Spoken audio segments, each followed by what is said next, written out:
Le plus grand danger dans la vie n'est pas d'échouer, mais de rester au même endroit. Faire la même chose, encore et encore, en espérant que les choses changent d'elles-mêmes. Mais le temps ne s'arrête pas. Et chaque jour que tu restes le même est un jour perdu. Nous nous trompons avec l'idée qu'un jour tout s'alignera, que l'opportunité parfaite arrivera lorsque nous serons prêts. Mais la vérité est que la vie n'attend pas. Le succès, la discipline et l'amélioration personnelle ne sont pas le produit du hasard, mais des petites décisions que tu prends chaque jour. Entoure-toi de gagnants ou reste bloqué. Les personnes avec qui tu t'entoures influencent plus ta vie que tu ne l'imagines. Si tu vis entre les excuses et la conformité, tu absorberas cette mentalité sans t'en rendre compte. Mais si tu t'entoures de ceux qui cherchent à grandir, tu n'auras pas d'autre choix que d'avancer avec eux. Ton environnement est ton reflet. Choisis bien à qui tu donnes de la place dans ta vie. Regarde ton propre chemin, pas celui des autres. Te comparer t'affaiblit, te distrait et t'éloigne de ton véritable but. Il ne s'agit pas d'être meilleur que quelqu'un d'autre, mais d'être meilleur que la personne que tu étais hier. Chaque action que tu prends, chaque décision que tu repousses, façonne la personne en laquelle tu te transformes. Mais voici la question clé. Attends-tu encore que la vie te pousse, ou vas-tu prendre le contrôle? Si tu ne changes pas tes habitudes, ta mentalité et ton attitude, dans 1 an, tu seras exactement au même endroit. Tu es ce que tu fais, pas ce que tu dis. Cette vidéo n'est pas seulement pour te motiver, mais pour te rappeler que le moment d'agir est maintenant. Nous allons parcourir 10 principes stoïciens qui changeront ta façon de voir l'effort, la discipline et la croissance personnelle. Parce qu'à la fin, la seule question qui compte est: vas-tu attendre un autre jour ou vas-tu commencer à bouger aujourd'hui? 1. Ton environnement définit ton succès. Si tu mets un poisson dans un petit aquarium, il ne grandira jamais au-delà de ce que son espace lui permet. Mais si tu le mets en mer ouverte, sa taille s'agrandit. Il en va de même pour toi. Peu importe ton potentiel, si tu t'entoures de gens qui te limitent, d'idées qui te freinent ou d'habitudes qui te maintiennent au même endroit. Le succès n'est pas seulement une question de talent ou d'effort. C'est une question d'environnement. Place une personne ambitieuse au milieu de personnes médiocres et tôt ou tard, sa flamme s'éteindra. Mais mets quelqu'un de moyen parmi les gagnants et sa mentalité changera. Marc Aurèle l'avait bien compris. L'âme se teint de la couleur de ses pensées. Mais ces pensées sont façonnées par ce que tu consommes, par les conversations que tu as et par les lieux où tu décides d'être. Réfléchis bien. Avec qui passes-tu le plus de temps? Avec des personnes qui te défient, qui te poussent, qui te forcent à grandir? Ou avec des gens qui se plaignent, qui critiquent et qui trouvent des excuses pour ne pas avancer? Sénèque avertissait qu'un homme fort qui s'entoure de vicieux, tôt ou tard, adopte leurs coutumes. La médiocrité est contagieuse, mais la grandeur l'est aussi.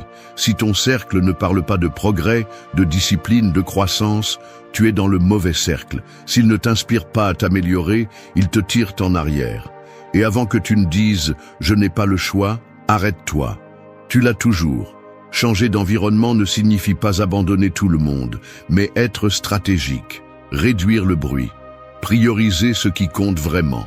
Les stoïciens n'attendaient pas que le monde change pour eux. Ils changeaient eux-mêmes pour s'adapter au monde. Ne t'accroche pas à des amitiés qui n'existent que par habitude.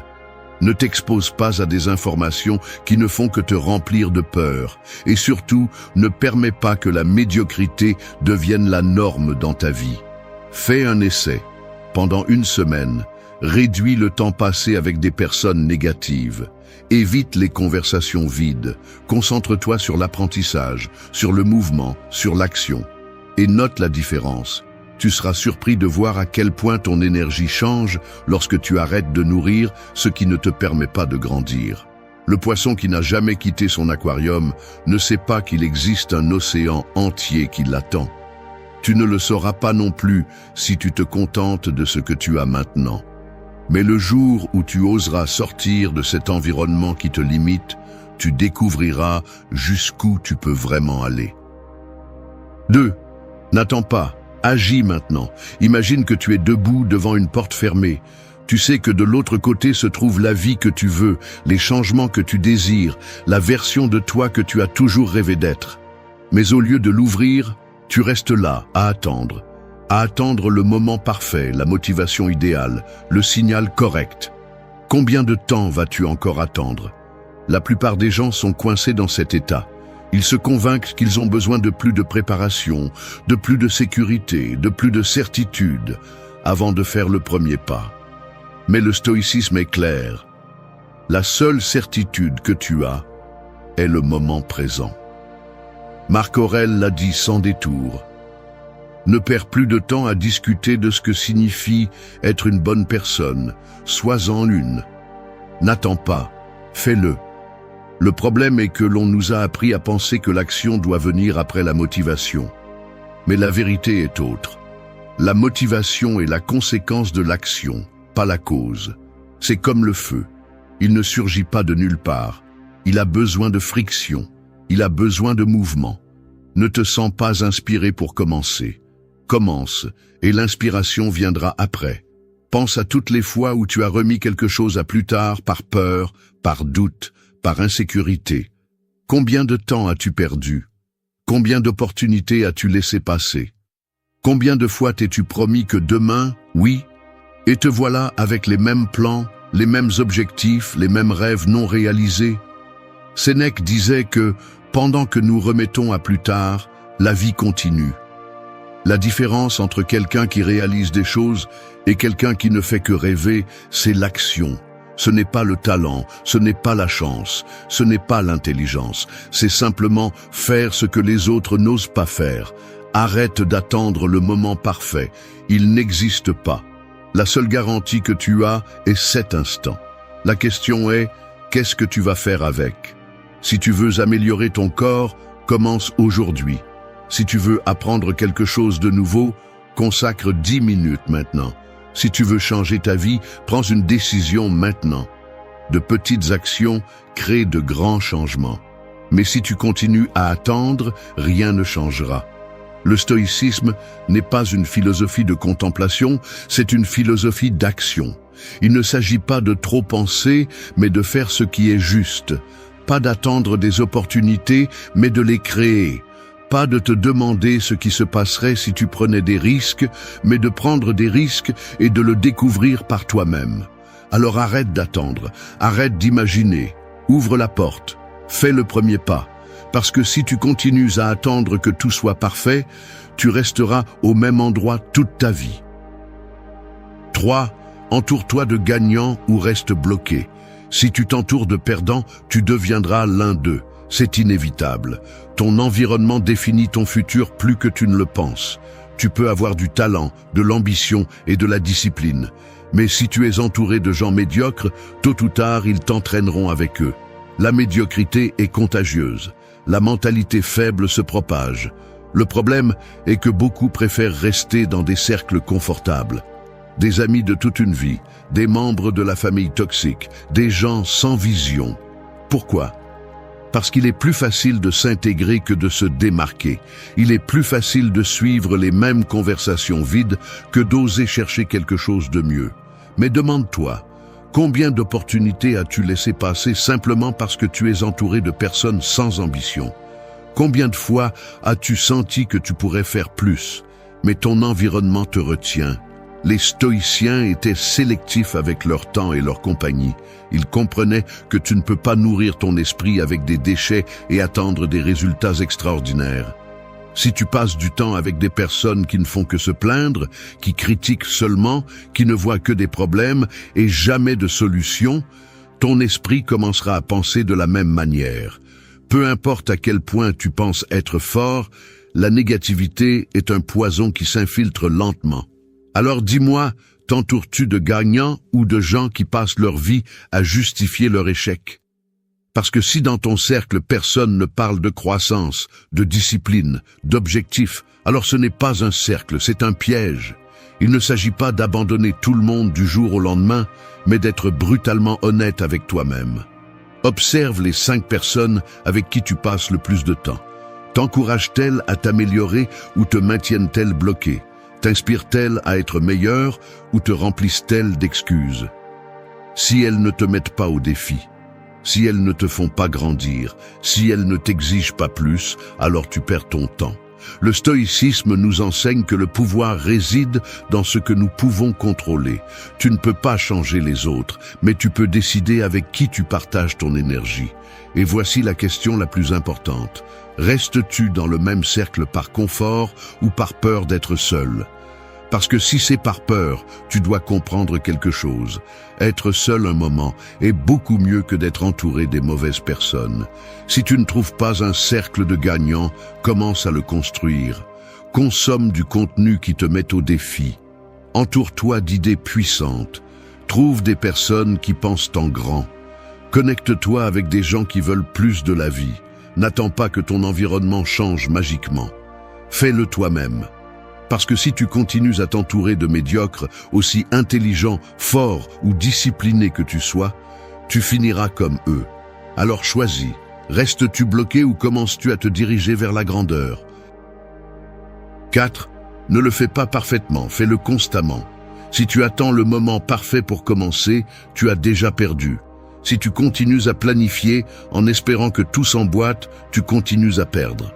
La perfection est le plus grand mensonge qu'on t'a vendu.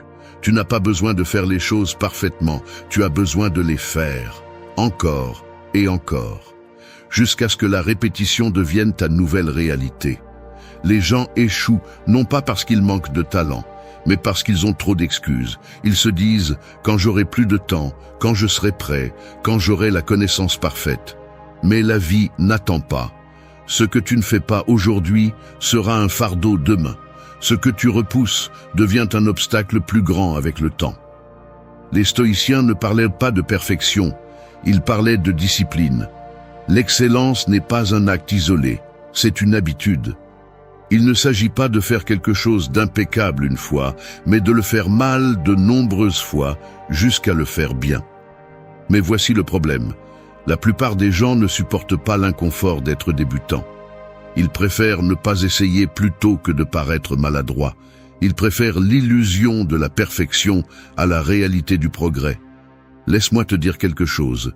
Peu importe à quel point tu le fais mal au début. Ce qui compte, c'est que tu continues à le faire. Tu veux apprendre quelque chose? Commence aujourd'hui, même si ce n'est que pour 5 minutes. Tu veux améliorer ton physique? Bouge. Même si ce n'est qu'avec des exercices de base. Tu veux changer ta vie? Prends une action aujourd'hui, même si elle est minime. Le monde est plein de gens qui parlent de ce qu'ils feront un jour, mais vide de gens qui agissent. De quel côté veux-tu être? La différence entre ceux qui accomplissent quelque chose et ceux qui restent dans la médiocrité n'est pas la chance ni le talent, c'est la constance. Ceux qui avancent ne sont pas les plus intelligents ni les plus forts. Ce sont ceux qui continuent quand les autres abandonnent. Le stoïcisme nous enseigne que le contrôle est entre nos mains. Tu ne peux pas prédire l'avenir, mais tu peux t'assurer que chaque jour, tu avances d'un pas de plus. Un petit progrès est 1000 fois mieux qu'une grande intention qui ne se réalise jamais. Et voici la vérité brutale. La perfection est l'excuse des faibles, de ceux qui préfèrent rester dans leur zone de confort, rêvant de ce qu'ils feront un jour. Mais tu n'es pas ici pour être l'un d'eux. Si tu veux vraiment changer, agis. Pas parfaitement, pas de manière spectaculaire. Fais-le simplement. Et fais-le encore, et encore, jusqu'à ce que tu ne puisses plus imaginer ta vie sans cette action. Parce qu'à la fin, ce ne seront pas tes plans, ni tes excuses, ni tes intentions qui détermineront ton succès. Ce sera ce que tu fais tous les jours, peu importe à quel point cela semble imparfait. 5. Ton pire ennemi te regarde chaque matin. Chaque fois que tu te tiens devant le miroir, il est là. Ce ne sont pas les autres qui te retiennent. Ce n'est pas la malchance. Ce n'est pas le monde. C'est la personne que tu as en face. C'est le seul obstacle entre toi et la vie que tu veux. Ton esprit te sabote avec des excuses. Il te dit que tu ne peux pas, que tu n'as pas ce qu'il faut, que c'est trop difficile. Et tu le crois. Tu donnes du pouvoir à chaque doute, à chaque peur, à chaque limitation que tu as traînée pendant des années. Mais voici la vérité, l'ennemi n'est pas à l'extérieur, il est à l'intérieur. Les stoïciens enseignaient que le plus grand défi de toute personne n'est pas le monde extérieur, mais son propre esprit. La vie ne consiste pas à vaincre les autres, mais à vaincre ses propres limitations. Tant que tu ne prends pas le contrôle de toi-même, tu continueras à tomber dans les mêmes schémas. Tu continueras à procrastiner, tu continueras à justifier ton manque d'action, tu continueras à te dire « je commence demain » pendant que tu vois les jours passer sans rien faire de concret. Regarde-toi bien. Combien de fois as-tu été toi-même celui qui t'a retenu? Combien d'opportunités as-tu laissé passer parce que tu pensais que tu n'étais pas à la hauteur? Combien de fois t'es-tu raconté l'histoire que ce n'était pas le moment? Cette histoire que tu te répètes est la seule chose qui te maintient attaché à la médiocrité. Les stoïciens disaient que tu ne peux pas contrôler ce que le monde te lance, mais tu peux contrôler comment tu réponds. Et la façon dont tu réponds à tes propres pensées définit ton destin. Tu peux choisir de nourrir tes peurs ou de nourrir ta discipline. Tu peux choisir de croire en tes excuses ou de te défier toi-même. Chaque matin, tu as deux options. Continuer avec les mêmes mensonges qui t'ont maintenu au même endroit ou commencer à faire quelque chose de différent. Si tu continues à te dire que tu ne peux pas, tu ne pourras jamais. Si tu continues à te permettre d'échouer dans l'essentiel, te lever tôt, tenir tes promesses, respecter ta parole, comment espères-tu gagner en grand? Il est facile de blâmer le monde, les autres, les circonstances. Ce qui est difficile, c'est de se regarder dans le miroir et d'accepter que tu es responsable de tout ce que tu as et de tout ce que tu n'as pas. Mais c'est aussi libérateur. Parce que si tu es le problème, alors tu es aussi la solution. Alors la prochaine fois que tu te regarderas dans le miroir, pose-toi cette question. Vais-je continuer à être mon pire ennemi ou vais-je devenir mon meilleur allié? La réponse est en toi. Elle l'a toujours été. 6. Les rêves ne servent à rien si tu ne les réalises pas. Tout le monde rêve, tout le monde veut quelque chose de plus. Mais voici la différence entre ceux qui accomplissent des choses et ceux qui passent leur vie à attendre. Certains agissent, les autres ne font qu'imaginer. Tu peux avoir le meilleur plan du monde, l'idée la plus brillante, la vision la plus claire. Mais si tu ne la mets pas en œuvre, elle ne vaut rien. Les rêves sans action ne sont que de la fumée. Ils ne vont pas changer ta vie. Ils ne vont pas te mettre là où tu veux être. Ils ne vont pas te sauver de la médiocrité. Les stoïciens ne croyaient pas en l'attente. Ils ne s'asseyaient pas à imaginer ce qui pourrait être. Ils se levaient et le faisaient. Il n'y a pas de place pour la fantaisie dans un esprit discipliné. Tu veux quelque chose? Commence à bouger. Tu veux t'améliorer? Fais-le maintenant. Pas lundi. Pas le mois prochain. Pas quand tu auras le temps. Maintenant. La plupart des gens échouent non pas parce qu'ils manquent d'intelligence ou de talent, mais parce qu'ils ne commencent jamais. Ils restent coincés dans le piège du « un jour ». Ils se convainquent qu'ils ont besoin de plus de préparation, de plus de confiance, de plus de sécurité. Mais le temps passe et ils restent au même endroit. Regarde autour de toi. Il y a des gens avec moins de ressources que toi, avec moins d'opportunités, avec moins de connaissances, et pourtant ils réussissent. Pourquoi? Parce qu'ils n'attendent pas. Ils agissent, ils apprennent en cours de route, ils tombent, se relèvent et continuent. Pendant ce temps, ceux qui restent à rêver sont au même endroit, année après année, se demandant pourquoi leur vie ne change pas. Sois brutalement honnête avec toi-même. Combien de fois as-tu dit que tu ferais quelque chose et tu ne l'as jamais fait? Combien d'idées as-tu eues que tu n'as jamais mises en œuvre? Combien de rêves as-tu enterrés parce que tu manquais de décision?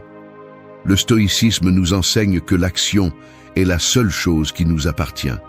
Tu ne peux pas contrôler l'avenir, mais tu peux contrôler ce que tu fais aujourd'hui. Tu ne peux pas garantir le succès, mais tu peux t'assurer que chaque jour, tu te rapproches un peu plus de lui. Alors, arrête de te dire que tu le feras demain. Arrête de planifier sans agir. Arrête d'imaginer sans bouger le petit doigt. Les rêves ne servent à rien si tu ne les transformes pas en réalité. Le monde ne se souvient pas de ceux qui ont eu de grandes idées, mais qui n'ont jamais rien fait avec. Il se souvient de ceux qui ont agi, de ceux qui ont pris des risques, de ceux qui ont bougé quand les autres sont restés à penser. Tu décides de quel côté tu veux être. Vas-tu continuer à rêver ou vas-tu commencer à agir? 7. Rien ne change si tu ne prends pas le contrôle. Si tu continues à attendre que les choses s'améliorent d'elles-mêmes, prépare-toi à une grande déception.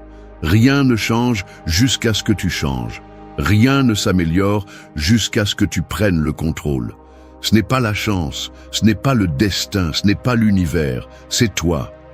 Trop de gens passent leur vie à se plaindre de leurs circonstances, de la difficulté de tout, de l'injustice du monde.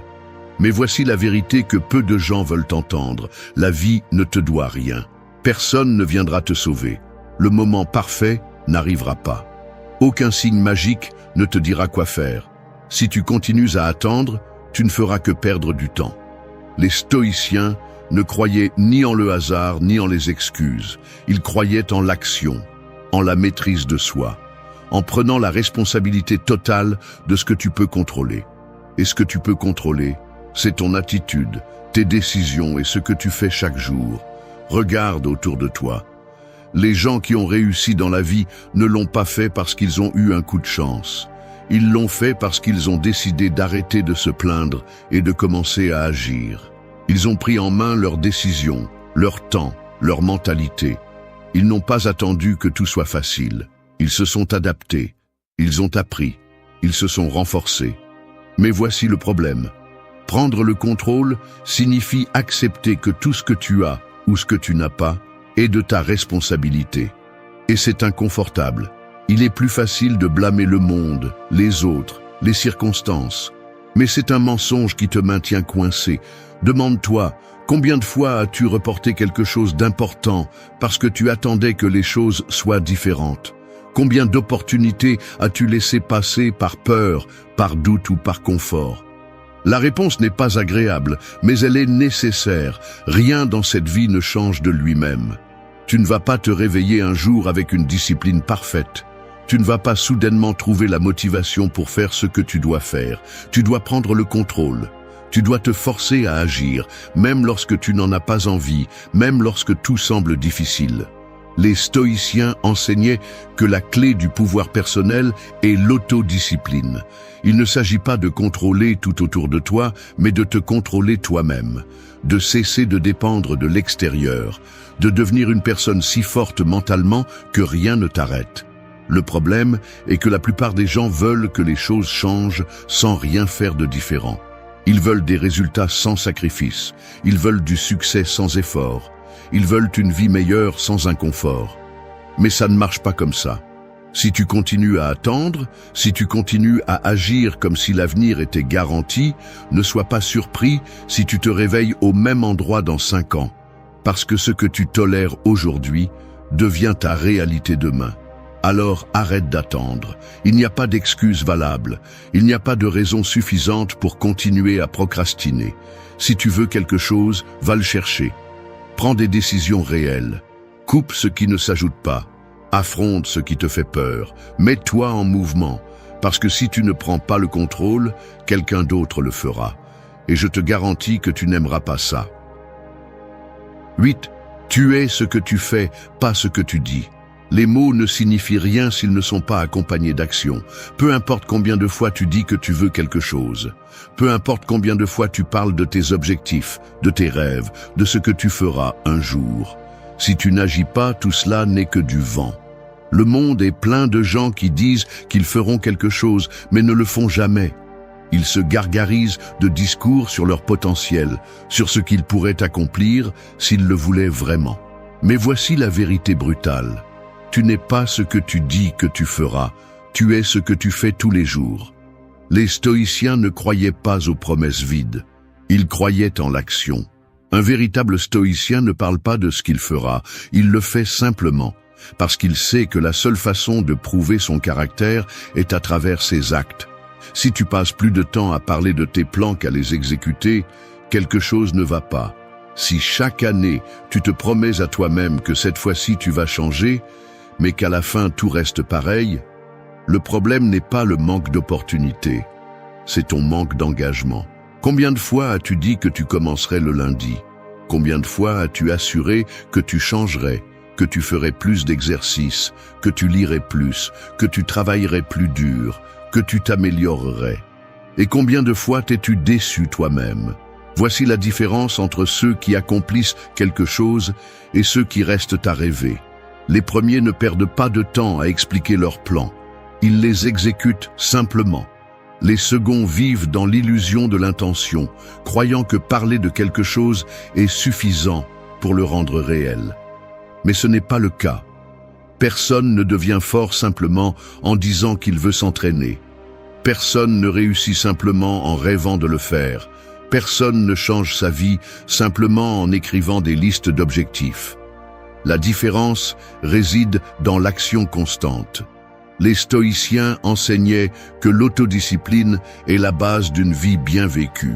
Il ne s'agit pas d'attendre le moment parfait, ni d'avoir besoin de motivation. Il s'agit de faire ce qui doit être fait, peu importe les circonstances. Ta vie actuelle est le reflet de ce que tu as fait jusqu'à présent, pas de ce que tu as dit que tu ferais. Et si tu n'aimes pas où tu es, la seule façon de changer cela est d'agir aujourd'hui. Pas demain, pas la semaine prochaine. Maintenant. Si tu te sens frustré en ce moment, si tu n'as pas atteint ce que tu veux, arrête de parler et commence à bouger. Prends des décisions concrètes. Coupe avec ce qui te retient. Commence à agir en silence et laisse les résultats parler pour toi. Parce qu'à la fin de la journée, ce ne sont pas tes paroles qui comptent, ce sont tes actes. Le monde ne se souviendra pas de ce que tu as dit que tu ferais, mais de ce que tu as réellement fait. Alors, arrête de parler autant et commence à montrer qui tu es par tes actions. 9. Ne vis pas pour plaire, vis pour grandir. Si tu passes ta vie à essayer de plaire à tout le monde, tu finiras par te perdre toi-même. Peu importe combien tu t'efforces d'être accepté, il y aura toujours quelqu'un pour critiquer ce que tu fais, remettre en question tes décisions, penser que tu aurais pu faire quelque chose de différent.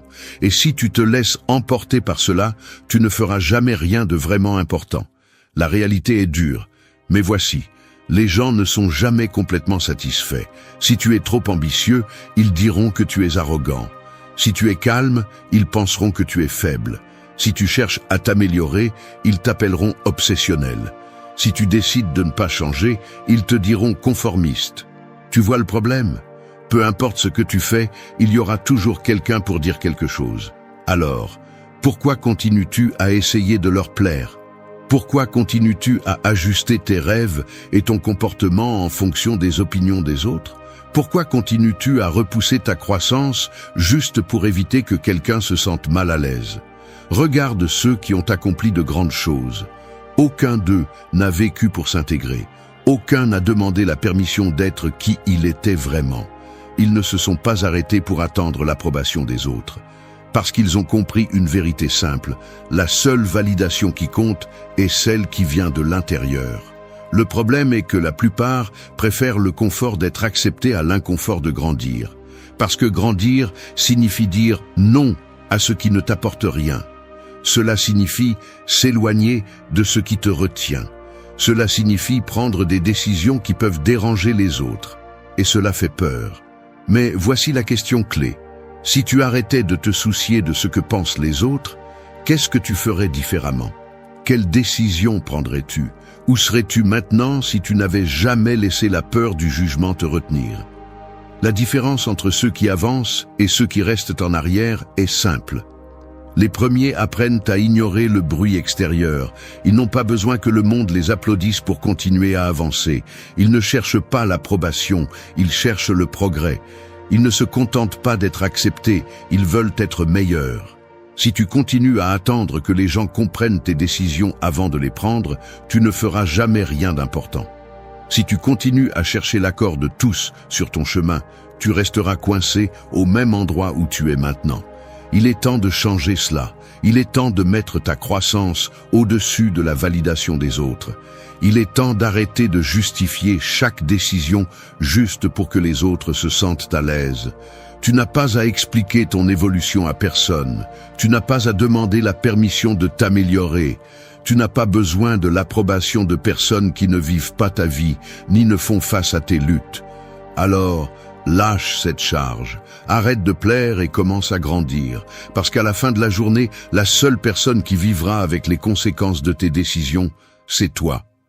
Et si tu continues à vivre pour les autres, un jour tu te réveilleras et tu te rendras compte que tu n'as jamais vécu pour toi. 10. Regarde ton propre chemin, pas celui des autres. Si tu continues à regarder sur les côtés, tu vas trébucher.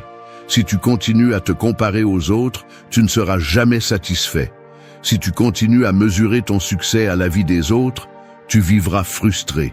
Parce que la vérité est celle-ci. Chaque personne a son propre chemin, son propre rythme, sa propre bataille.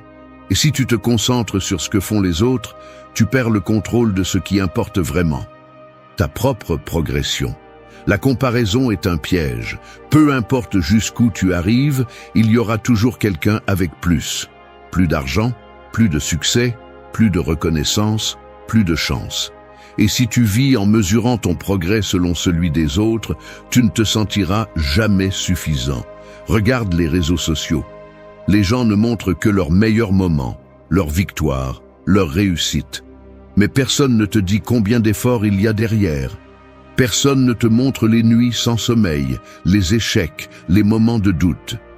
Si tu compares ta réalité à la version éditée de quelqu'un d'autre, tu seras toujours perdant.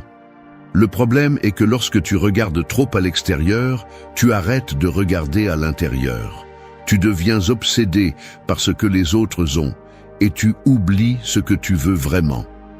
Tu commences à faire des choses non pas parce que tu les désires, mais parce que tu veux prouver quelque chose.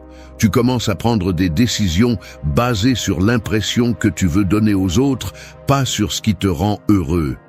Et qu'est-ce qui se passe ensuite ? Tu t'épuises, tu te frustres, tu te perds dans une course qui ne finit jamais, parce que le chemin de quelqu'un d'autre ne sera jamais le tien. Peu importe qui a commencé avant toi, peu importe qui semble être plus avancé. Ce qui compte, c'est que tu continues à avancer, que tu ne perdes pas de temps à regarder ce que font les autres, mais que tu concentres toute ton énergie à construire ton propre chemin. Parce que voici la vérité que peu comprennent. Le vrai succès n'est pas de battre les autres, c'est de te surpasser, c'est d'être meilleur que tu ne l'étais hier, c'est d'avancer, même un peu, chaque jour.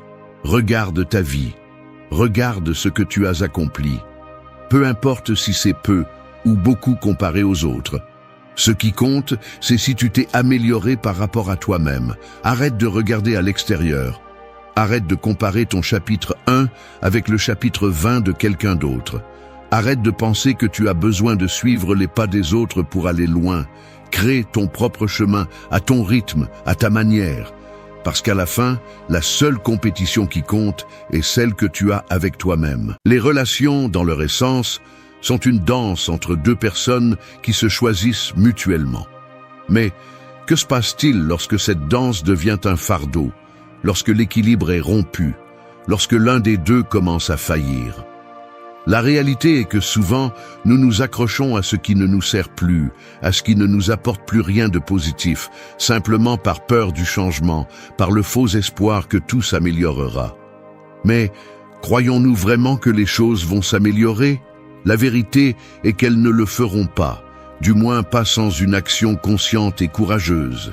Cette vidéo ne vient pas offrir un réconfort facile, ni des paroles vides qui vous font vous sentir mieux pour un moment. Non, c'est un appel à la réflexion, à affronter les décisions difficiles avec le sérieux qu'elles méritent. Car ce qui vous retient dans une relation qui ne vous sert plus, c'est précisément votre peur de couper ce qui est pourri, de prendre les rênes de votre vie. Il ne s'agit pas de fuir ou d'être faible, il s'agit de reconnaître quand le silence, l'éloignement et l'action consciente sont les seules réponses qui vous feront avancer. Il est temps d'arrêter de vivre dans le mensonge.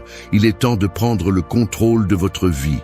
Et cela commence par reconnaître quand il est temps de partir. Il n'y a plus de place pour continuer à donner des excuses ou des espoirs vides.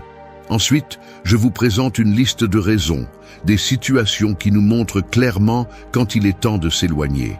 des raisons que, si vous êtes honnête avec vous-même, vous reconnaîtrez facilement. Commençons par la première. 1. Attentes irréalistes ou injustes de l'autre personne. Les attentes irréalistes sont comme une corde serrée qui, tôt ou tard, va t'étouffer. Au début de toute relation, il y a de la place pour rêver, pour imaginer un avenir ensemble. Mais que se passe-t-il lorsque ces attentes ne sont pas fondées sur la réalité? Lorsque ce que l'autre personne attend de toi est complètement insoutenable ou tout simplement impossible à réaliser. Il est temps de comprendre une fois pour toutes. Tu ne peux pas être ce que quelqu'un d'autre attend que tu sois, surtout si ces attentes te dépouillent de ton essence. Il n'y a pas d'excuse. Si tu te trouves constamment sous la pression de répondre à des demandes que tu n'es pas capable de satisfaire, si on te demande plus que ce que tu peux donner sans te perdre toi-même, c'est un signe clair que cette relation ne fonctionne pas. L'autre personne peut réclamer de l'amour, du temps, de l'attention ou des efforts sans reconnaître ce dont tu as besoin en retour. On te demande plus sans rien apporter. C'est un fardeau émotionnel, c'est une prison émotionnelle. Et le pire de tout, tu permets qu'on continue à t'y enfermer. Pourquoi continuer à s'efforcer de répondre à des attentes qui ne sont pas réalistes? Peut-être t'a-t-on dit que l'amour peut tout, mais c'est une fallacie. L'amour n'a rien à voir avec la servitude. L'amour n'exige pas des sacrifices qui te détruisent. Il ne cherche pas à limiter ta liberté ou ton bien-être émotionnel. Si ce qu'on te demande est de changer ton être, de cesser d'être toi pour devenir quelqu'un d'autre, alors, de quoi parlons-nous? Ce n'est pas une relation, c'est une condamnation déguisée en affection. Les attentes irréalistes ne sont pas seulement nuisibles, elles sont toxiques.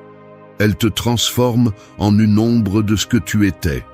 Elles te font douter de toi-même, elles te poussent dans un abîme émotionnel dont il est difficile de sortir. L'autre personne peut ne pas le voir, ou peut-être ne s'en soucie-t-elle pas. Mais ce qui compte vraiment, c'est ce que tu es prête à accepter dans ta vie. Est-ce le genre d'amour que tu veux pour toi? Un amour qui te dévore, qui exige de plus en plus sans rien te donner en retour, seulement des promesses vides et des attentes impossibles. Ce n'est pas une relation, c'est un jeu de pouvoir où tu perds toujours. Il est temps d'être brutalement honnête avec toi-même. Les attentes irréalistes ne sont pas remplies. Et ce qui est pire, c'est que continuer à essayer de les remplir t'épuise, te vide, t'efface en tant qu'individu.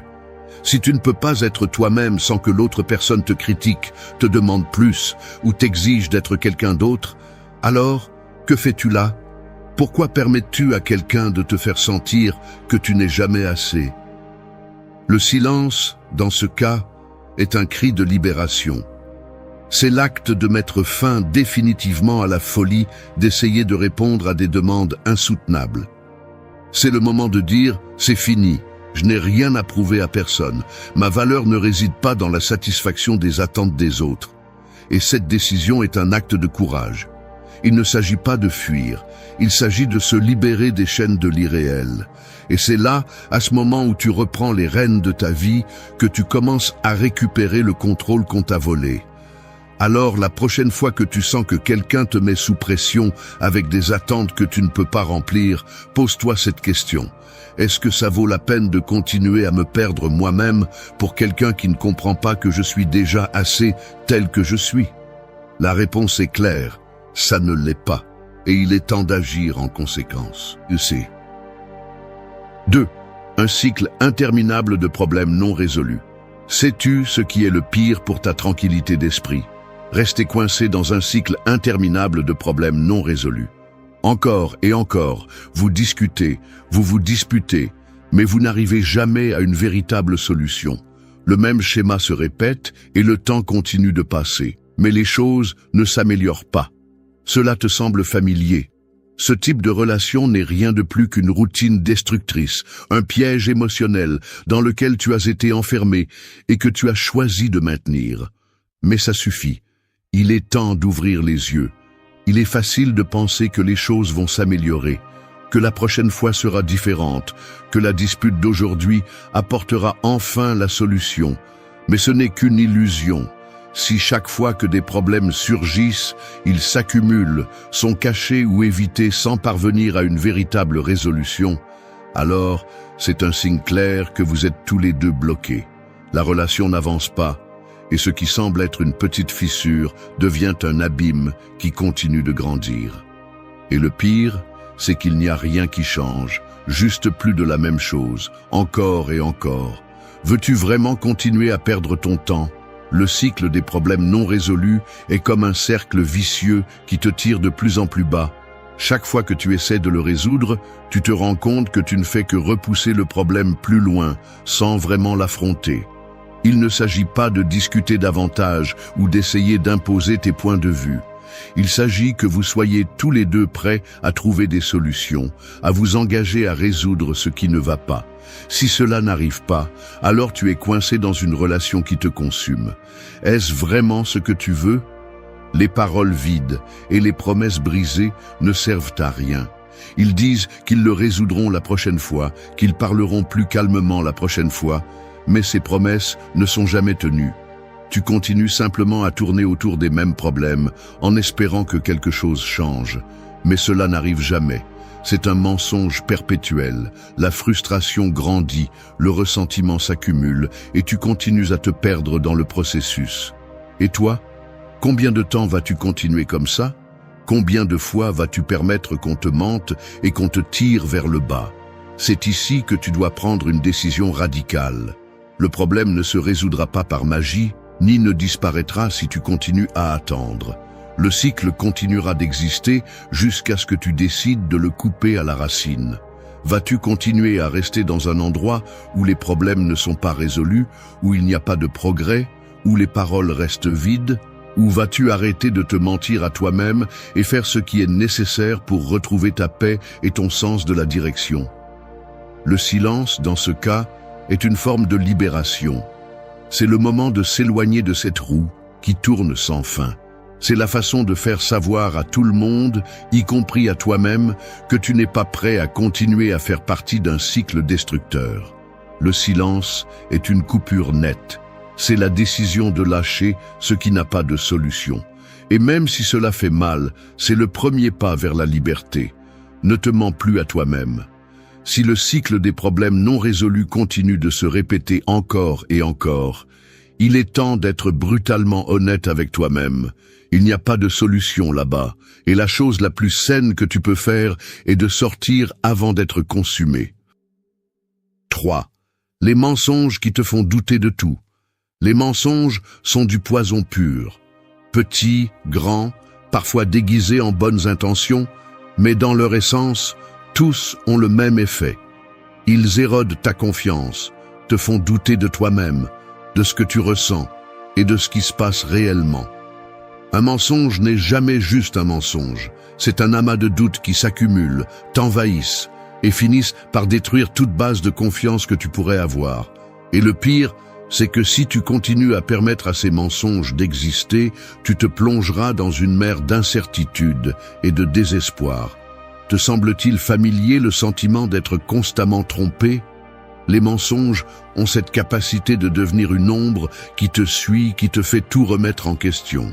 Tu te demandes si ce qu'on te dit est réel, si l'autre personne est honnête avec toi, ou si tout fait partie d'une façade. Est-ce vraiment la relation que tu veux? Une où tout ce que tu fais est d'essayer de découvrir ce qui est vrai et ce qui ne l'est pas? Tu mérites plus que de vivre dans un état de doute constant. Les mensonges ne sont pas seulement une tromperie envers toi, ils sont une insulte directe à ton intelligence et à ton intuition. Le fait que l'autre personne pense qu'elle peut mentir sans conséquence montre son manque de respect. Ce qu'on te dit n'est rien de plus qu'une tentative de manipulation. Chaque fois qu'on te dit un mensonge, on essaie de contrôler ta perception de la réalité. On façonne le monde pour qu'il corresponde à leur récit, pas au tien. Et cela est inacceptable. C'est déchirant quand tu commences à réaliser que tout ce qu'on t'a dit n'est pas vrai. Les promesses vides, les excuses, les justifications, ne sont qu'un écran de fumée pour cacher ce qui se passe réellement. Le mensonge est l'arme la plus puissante utilisée pour te garder piégé, pour te faire sentir que tu as besoin de rester dans cette relation, pour que tu continues à chercher la vérité tout en te perdant dans le labyrinthe des fallacies. Et le plus dommageable dans tout cela, c'est qu'ils te font douter de ta propre perception, de ce que tu sais être vrai. Combien de fois t'es-tu dit « quelque chose ne va pas ici, mais peut-être que j'exagère ». Ça suffit. Tu n'as pas besoin de vivre comme ça. Tu ne peux pas laisser les mensonges continuer à infecter ta vie. Si tout ce que tu reçois sont des mensonges, si la vérité devient quelque chose d'optionnel, alors il n'y a pas d'avenir dans cette relation. Il est temps de couper le cordon, de t'éloigner de ce chaos émotionnel qui te maintient dans un doute constant. Et oui, c'est difficile, parce que les mensonges te font te remettre en question, te font sentir que peut-être tu n'es pas assez intelligent pour voir ce qui se passe. Mais il est temps de stopper ce cycle. Le silence, dans ce cas, est libérateur. C'est le cri muet de celui qui ne se laissera plus manipuler par de fausses promesses. C'est un acte de courage, une façon de rejeter le mensonge et de reprendre ton pouvoir. Tu n'as pas à continuer à faire partie d'un mensonge. La vérité, bien que douloureuse, te libérera toujours. Le mensonge ne fait que t'emprisonner. Il est temps d'ouvrir les yeux et de partir avant qu'il ne te consume. 4. Il commence à te manipuler émotionnellement. La manipulation émotionnelle est l'art sale de prendre tes émotions et de les utiliser contre toi. As-tu déjà senti que tout ce que tu fais n'est pas suffisant? Ou pire encore, que malgré tous tes efforts, tu finis toujours par te sentir coupable de quelque chose que tu n'as pas fait ou sur lequel tu n'as pas de contrôle? Ce n'est pas de l'amour ni de l'attention, c'est de la manipulation. Et quand tu te rends compte que tu es manipulé émotionnellement, c'est comme si tu étais pris dans un filet de mensonges et de culpabilité qui t'entraîne de plus en plus profondément. La manipulation émotionnelle n'a rien à voir avec l'amour véritable. Ici, il ne s'agit pas d'aider l'autre personne à grandir, à s'améliorer, ni de travailler ensemble en équipe. Non, il s'agit d'un jeu de pouvoir. Il s'agit de te faire sentir petit, de te faire douter de ta valeur, de tes décisions, et le plus dangereux de te faire croire que tout ce que tu fais est mal, que tout ce que tu ressens n'est pas valide, et que tout ce que tu penses est faux. Ce type de manipulation te consume lentement. Il te fait croire que ce qui compte vraiment, c'est de plaire à l'autre personne, que tes propres besoins, désirs et limites ne comptent pas. Cela te semble-t-il familier ? Combien de fois as-tu cédé juste pour éviter que l'autre personne se sente mal, juste pour éviter une dispute que tu sais sans fondement? Combien de fois as-tu sacrifié ta paix, ton bien-être, pour quelqu'un qui n'a jamais pensé à toi de la même manière? C'est un cycle constant de donner et de donner, tandis que l'autre personne ne fait que recevoir, sans jamais rien offrir en retour. Et le pire de tout, c'est que la manipulation émotionnelle est si subtile que parfois tu ne sais même pas qu'elle se produit. Ils te convainquent que tout ce qui se passe est de ta faute, ils te font sentir que si quelque chose va mal, c'est parce que tu n'as pas fait assez, que si tu n'es pas heureux, c'est parce que tu ne réponds pas à leurs attentes. Soudainement, tes propres émotions et réactions deviennent un champ de bataille. Ils te font sentir que tu es le problème, que tu es celui qui ne sait pas comment gérer la relation, alors qu'en réalité, la seule personne qui manipule tout, c'est toi. C'est ici que tu dois mettre un frein. Tu ne peux pas permettre à quelqu'un de contrôler tes émotions, de jouer avec ton esprit et de te faire sentir que tu n'es pas assez. Tu n'es pas ici pour être l'objet de manipulation de personne. Tu es une personne de valeur, avec des droits, avec tes propres besoins, et tu ne dois pas céder au chantage émotionnel. Le silence, dans ce cas, est le seul cri qui compte. C'est la décision ferme de couper la manipulation avant qu'elle ne te détruise. C'est le moment de briser cette chaîne invisible qui te retient dans l'insécurité, la culpabilité et l'anxiété constante.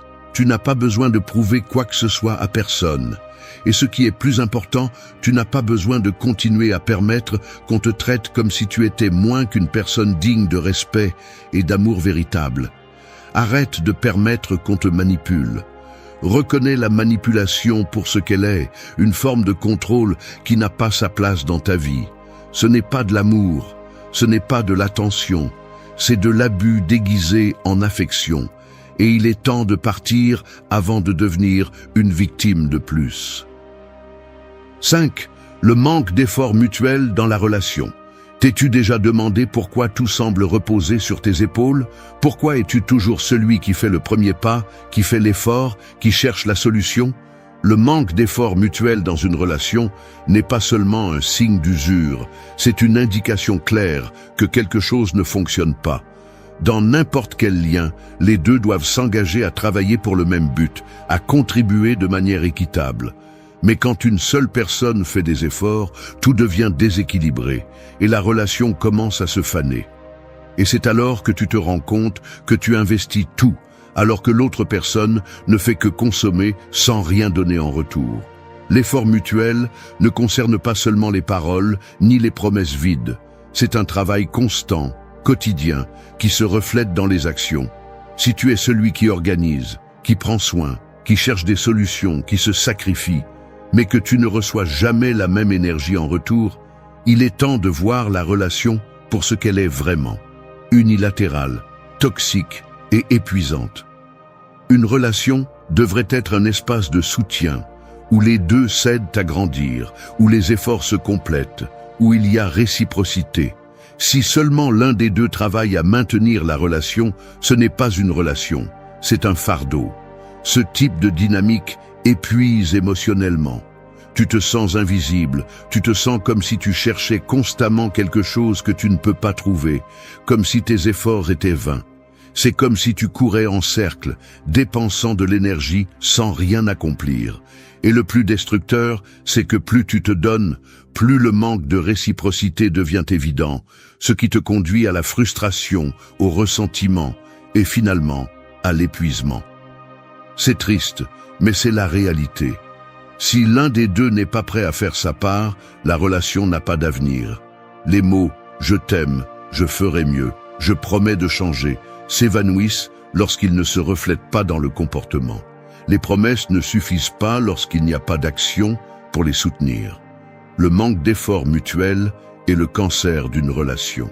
Chaque jour qui passe, sans que les deux parties travaillent pour la même chose, chaque jour où tu restes à attendre le changement, tu permets à la relation de saigner à blanc.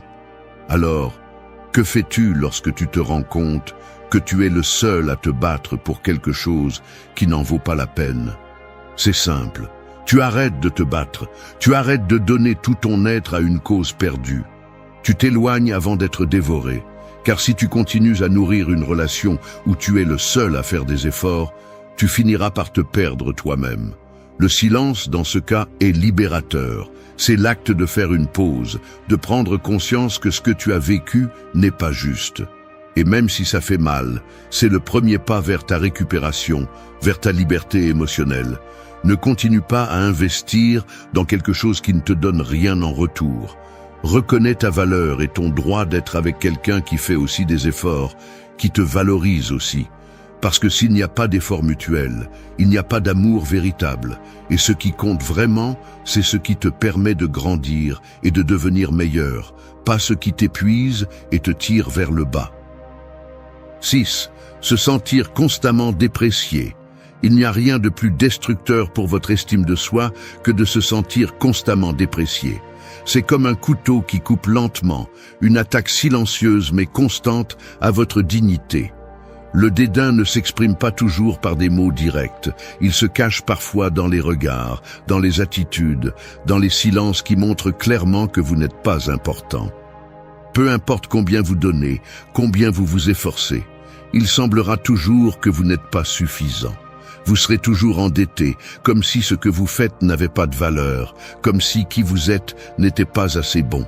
Ce type de traitement n'est pas seulement douloureux, il est humiliant. Il vous enlève le sens de votre propre valeur. Il commence à vous faire douter de vous-même, à penser que peut-être vous n'êtes pas aussi capable, aussi précieux ou aussi digne d'amour que vous le pensiez. Vous commencez à vous habituer à vivre dans l'ombre de quelqu'un d'autre, sans que vos réalisations, vos efforts ou vos sentiments soient pris en compte. Vous devenez un accessoire, quelque chose de secondaire dans la vie de cette personne, tout en continuant à lutter pour gagner une place qu'ils ne vous donneront jamais. Se sentir déprécié est une forme de contrôle. C'est une tactique silencieuse pour réduire votre confiance, pour vous maintenir à un endroit où vous chercherez toujours la validation de l'autre, sans jamais la recevoir. Et même si vous le répétez encore et encore, même si vous vous convainquez que tout s'améliorera, la vérité est que cela ne changera jamais. Le dédain devient un modèle, une forme de communication tacite qui vous détruit sans que vous vous en rendiez compte. Et le pire de tout, c'est que lorsque vous êtes pris dans cette dynamique, il est difficile de le voir, il est difficile de reconnaître que vous méritez mieux. Mais il est temps de se réveiller. Si vous avez déjà senti que vos efforts n'étaient pas reconnus, que vos émotions étaient ignorées, que vous étiez toujours sous-estimé ou ridiculisé, il est temps de faire face à la réalité. On vous déprécie. Et le dommage que cela fait à votre bien-être émotionnel est profond. Ce n'est pas un petit ennui. C'est une blessure qui, avec le temps, va vous laisser des cicatrices. Si vous continuez à tolérer le dédain, vous vous condamnez à vivre dans une prison émotionnelle dont vous seul pouvez vous libérer. Le silence, dans ce cas, est la forme la plus puissante de cesser d'être victime de cette dynamique. C'est l'acte de faire un pas en arrière, d'arrêter d'essayer de prouver que vous avez de la valeur. Vous n'avez rien à prouver à personne. Vous n'avez pas besoin que quelqu'un vous valide, vous accepte ou vous respecte selon ses propres normes. Si une relation vous fait constamment sentir déprécié, alors cette relation n'a pas sa place dans votre vie. Vous n'êtes pas un projet de réhabilitation. Vous n'êtes pas un défi à résoudre. Vous êtes une personne digne de respect, et si vous ne recevez pas cela, il vaut mieux s'éloigner. Le dédain n'a pas sa place dans votre vie. Ne laissez pas les autres vous faire sentir petit. Vous êtes plus grand que les mots qui cherchent à vous blesser, plus grand que les actes qui tentent d'éteindre votre lumière. Reconnaissez votre valeur et éliminez tout ce qui vous fait sentir moins que ce que vous êtes. Le respect doit être mutuel, et si cela n'est pas présent, il est temps de couper à la racine. 7. La communication qui devient un monologue. La communication est la base de toute relation, et quand cette communication devient un monologue, quelque chose est profondément brisé. Une relation ne peut pas survivre si une seule personne a la parole, si une seule personne s'exprime, tandis que l'autre devient un spectateur passif. Il ne s'agit pas seulement de parler, il s'agit d'écouter, d'être écouté, que les deux parties partagent leur voix. Si tu te retrouves constamment à parler sans rien recevoir en retour, sans que ton opinion soit considérée, sans que tes sentiments soient validés, il est temps de faire face à une douloureuse vérité. Cette relation est déjà en train d'échouer. Le monologue n'est pas une conversation. Un monologue est un outil de contrôle. C'est la façon dont une personne impose son point de vue, son opinion, sa façon de voir les choses, peu importe ce que tu penses ou ressens. Il devient un discours unidirectionnel, une façon d'invalider tout ce que tu es. Il te force à écouter, mais ne te donne jamais l'espace pour t'exprimer. Et pendant que tu restes coincé dans cette dynamique, tu perds de plus en plus ta voix, ton identité, ta capacité à être écouté et compris. Tu deviens un objet passif, quelqu'un qui est présent seulement pour être modelé selon les besoins de l'autre personne. T'est-il déjà arrivé de te retrouver en train de parler, d'exprimer tes pensées, tes émotions, et l'autre personne ne t'écoute même pas? Peut-être qu'ils regardent leur téléphone, peut-être qu'ils acquiescent sans vraiment comprendre ce que tu dis. Peu importe combien tu parles, tu ne seras jamais vraiment écouté. Et cela, tôt ou tard, va miner ton esprit. Parce que quand tu sens que tes mots n'ont pas de valeur, que l'autre personne ne te donne pas l'espace pour partager, tu commences à perdre la motivation de continuer à essayer. Tu commences à tout garder à l'intérieur, à te taire, et ce qui était auparavant un flux naturel de communication devient un silence douloureux. La communication unidirectionnelle n'est pas seulement un symptôme d'une relation déséquilibrée, c'est une forme d'invalidation constante. On te dit, sans mots, que ce que tu penses n'a pas d'importance, que tes sentiments sont sans importance. Le monologue devient un mécanisme pour te faire taire, pour te faire sentir que ta voix n'a pas de poids et que tout tourne autour de l'autre personne. Mais ce n'est pas le cas. Personne n'a le droit de monopoliser une relation, de faire en sorte que tout ne concerne que ses pensées et opinions, sans place pour les tiennes. C'est ici que le silence peut être ta seule réponse puissante. Si tout ce que tu entends est un monologue, si on ne te donne jamais l'espace pour parler, la meilleure chose que tu peux faire est de couper la communication. Il ne s'agit pas de continuer à participer à une conversation où tes mots s'évanouissent dans l'air, où ton opinion n'a aucun impact. Il s'agit de retrouver ta dignité, de reconnaître que tu mérites d'être écouté, que tes pensées ont de la valeur et que, si cette relation ne te donne pas l'espace pour t'exprimer, alors ce n'est pas une relation, c'est une prison émotionnelle. Le silence est une forme de libération. C'est la réponse à l'absence de réciprocité, la façon dont tu te rappelles à toi-même que ta voix est importante. Ne continue pas à permettre que ta communication soit annulée. Si l'autre personne n'est pas disposée à écouter, alors il n'y a plus rien à faire. Il est temps de faire un pas en arrière et de reconnaître que ce qui compte vraiment, c'est ta paix, ta voix et ton droit d'être écouté. 8. Ressentiment et manque de pardon qui marquent la relation. Le ressentiment est comme un fardeau invisible qui s'accumule peu à peu, un rocher lourd qui te tire de plus en plus bas. On ne le voit pas, on ne le touche pas, mais on le ressent à chaque mot non dit, à chaque regard fuyant, à chaque sifflement de tension qui parcourt l'air. Le ressentiment s'infiltre lentement, des blessures non cicatrisées au pardon non offert. Et quand il s'installe dans une relation, cette relation est déjà brisée, même si tu ne veux pas l'admettre, car le ressentiment et le manque de pardon ne pèsent pas seulement sur le présent, ils rongent l'avenir. Que se passe-t-il lorsque tu ne peux plus oublier ce qui s'est passé? Quand chaque erreur du passé revient à ton esprit comme un fantôme qui ne part jamais? Les blessures passées deviennent des cicatrices permanentes, marquant chaque interaction avec l'autre personne, comme si tout ce que tu faisais était terni par ce qui n'a pas été résolu. Le ressentiment est une ombre constante, une présence toxique qui t'empêche d'avancer, qui te maintient coincé dans le passé, sans te permettre de vivre dans le présent. Le manque de pardon est la racine de tout cela. Le pardon ne signifie pas que tu approuves ce qui a été fait, ni que tu oublies ce qui s'est passé. Il ne s'agit pas d'excuser les erreurs, il s'agit de libérer ton âme du fardeau qui t'a été imposé. Mais lorsque cette personne refuse de pardonner, ou pire encore, refuse de demander pardon, la relation commence à s'effondrer. Sans pardon, la culpabilité et le ressentiment s'agrandissent, transformant toute interaction en un champ de bataille. Chaque mot, chaque geste, chaque regard est teinté de ce poison non digéré. Peux-tu vraiment continuer avec quelqu'un qui refuse de lâcher prise sur ce qui s'est passé, qui continue à porter de vieilles blessures sans laisser de place à la guérison? C'est une relation condamnée à l'échec. Le ressentiment devient le maître de la dynamique, dictant ce qui peut et ne peut pas être fait, ce qui est dit et ce qui est tu, ce qui est ressenti et ce qui est réprimé. Et dans cet espace, il n'y a plus d'amour, seulement une guerre silencieuse qui use les deux cœurs. Le manque de pardon non seulement empêche la guérison, mais détruit aussi la confiance. Si tu n'es pas capable de pardonner, tu n'es pas capable de construire.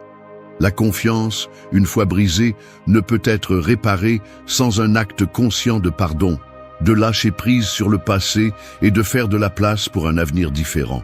Si l'un des deux n'est pas prêt à faire cela, la relation est condamnée à répéter les mêmes cycles, à être coincée dans les mêmes schémas, jusqu'à ce qu'il ne reste que du vide et du ressentiment. Le silence, ici, devient la réponse la plus forte. Si tu te trouves entouré de ressentiment, Si le manque de pardon domine la relation, il est temps de faire une pause. Tu n'as pas besoin de rester dans une dynamique où les blessures ne guérissent jamais, où le pardon est refusé et où le passé continue de dicter tes émotions. Si tu ne peux pas guérir ensemble, il est temps de te séparer. Le silence est l'espace nécessaire pour trouver la paix, pour laisser partir ce qui t'a opprimé et pour te rappeler que ton bien-être émotionnel doit être une priorité. Souviens-toi de ceci. Tu ne peux pas avancer en portant le poids du ressentiment. Le pardon n'est pas pour l'autre personne, il est pour toi. Si tu ne peux pas le trouver, alors il est temps de fermer la porte.